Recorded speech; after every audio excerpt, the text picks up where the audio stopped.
Madam Speaker, I'm proud to present H.R. 1555 for consideration today. This measure names the post office in Modesto, California, in honor and memory of Corporal Michael D. Anderson, Jr. This bill has the unanimous support of the Modesto City Council, the Stanislaus County Board of Supervisors, the entire California congressional delegation, and the House Oversight Committee. You know, there are those who scoff at post office naming bills like this, but such smug critics simply either don't appreciate or don't understand the sacrifices that these bills recognize and the heroism behind the events that give rise to them. Let me tell you a little bit about the young man that this bill honors today. Mike Anderson was a kid who grew up in Modesto, a farm town in California's Central Valley. It's always maintained the values and traditions of Middle America, and Mike reflected that in every way. He loved skateboarding, snowboarding, and motorcycles. He loved tinkering with cars and going camping. But most importantly, he loved his family, his friends, and above all, his country. As he graduated from Johannesson High School, he could look forward to a long and happy lifetime ahead of him. But in September of that year, America was attacked.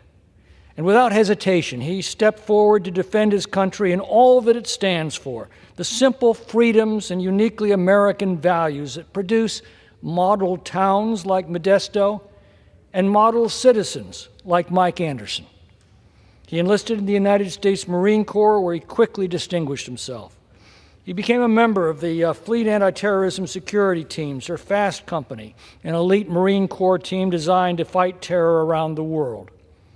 In that capacity, he received a letter of commendation from the U.S. Ambassador James Foley for defending the U.S. Embassy during riots that were directed at it.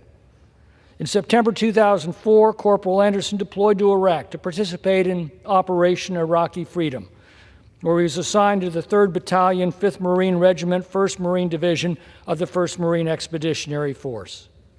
The Modesto community rallied around Mike. They raised money to ensure that he had the best equipment available, including 3 different sets of protective goggles. But 11 days before Christmas, on December 14th, 2004, Corporal Anderson was leading Marines and Iraqi soldiers in urban clearing operations of the insurgent-occupied buildings in the city of Fallujah. He was the first into a stronghold, and there he was tragically killed in action. He was 21 years old. Corporal Anderson had been scheduled to leave Iraq just a few months later and return to his family, where they'd already planned a joyous family reunion and vacation. Corporal Anderson showed tremendous bravery and incredible courage throughout his service, and especially on that day, his last day in Fallujah. And it's reflected in his military decorations, including 2 Purple Hearts, the Marine Corps Achievement Medal with the V attachment for valor, as well as the Combat Action Ribbon. What stands out the most in the memories of his comrades in arms was his self-sacrifice and concern for the Marines in his squad.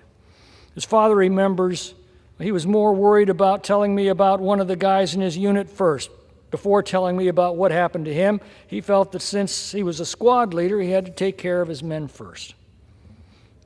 James Michener's haunting question echoes on such exploits. Where do we get such men?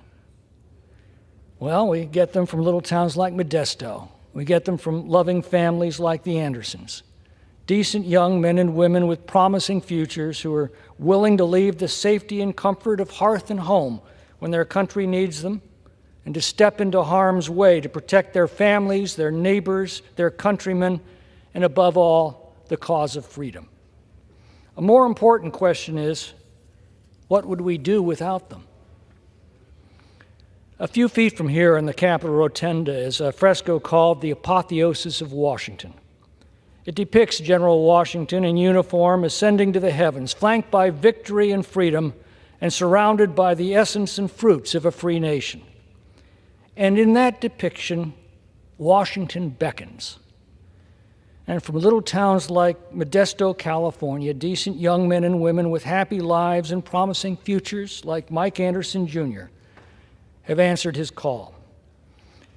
And I don't know how their families can bear it, but I do know what we owe them. And I do know that we can never repay that debt except to honor their memory and keep their sacrifice always in mind. And that's what bills like this are all about, to honor and remember those among us who gave up everything to proclaim liberty throughout all the land unto all the inhabitants thereof.